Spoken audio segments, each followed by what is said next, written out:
বরিশালে কাফনের কাপড় গায়ে বিষের বোতল হাতে সাংবাদিকের অবস্থান কর্মসূচি। বরিশাল থেকে প্রতিনিধি রাহাত রাব্বির পাঠানো তথ্য ও চিত্রে বিস্তারিত। বরিশালে পুলিশ সদস্যের নির্যাতনের বিচার না পেয়ে কাফনের কাপড় গায়ে জড়িয়ে ও বিষের বোতল হাতে নিয়ে অবস্থান কর্মসূচি পালন করেছেন সাংবাদিক ফিরোজ মোস্তফা। বুধবার বেলা 11টায় নগরের অশ্বিনী কুমার টাউন হলের সামনে তিনি এই কর্মসূচি পালন করেন।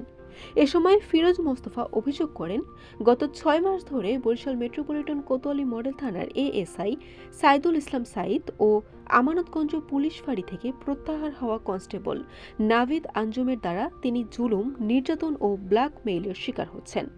ব্যক্তিগত ছবি ব্যবহার করে ব্ল্যাকমেইল, হামলা এবং গত 8ই ডিসেম্বর হাতুড়ি পেটায় গুরুতর আহত করার অভিযোগও করেন তিনি জানান, হামলার পর দীর্ঘদিন চিকিৎসা নিলেও এখন পর্যন্ত তার মোবাইল ফোন, ল্যাপটপ, গুরুত্বপূর্ণ ডিভাইস, পাসপোর্ট, এনআইডি ও অন্যান্য মালামাল উদ্ধার হয়নি। এমনকি তার সামাজিক যোগাযোগ মাধ্যমের অ্যাকাউন্টও এখনও অন্যের নিয়ন্ত্রণে রয়েছে বলে অভিযোগ করেন তিনি। ফিরোজ মোস্তফা বলেন, বিচার চেয়ে বিভিন্ন দপ্তরে ঘুরেও কোনো সুরাহা না পেয়ে শেষ পর্যন্ত এমন প্রতিবাদে নামতে বাধ্য হয়েছেন। অভিযুক্ত পুলিশ সদস্যদের দৃষ্টান্তমূলক শাস্তি ও নিরাপত্তা নিশ্চিত করার দাবি জানান তিনি। এ বিষয়ে বরিশাল কোতোয়ালি মডেল থানার ভারপ্রাপ্ত কর্মকর্তা আল মামুন উল ইসলাম বলেন, অভিযোগ গুরুত্ব সহকারে খতিয়ে দেখা হচ্ছে এবং অন্যায় প্রমাণিত হলে ব্যবস্থা নেওয়া হবে। পুলিশ কর্মকর্তা ও সাংবাদিক নেতাদের আশ্বাসের পর দুপুর 1টার দিকে অবস্থান কর্মসূচি প্রত্যাহার করেন সাংবাদিক ফিরোজ মোস্তফা।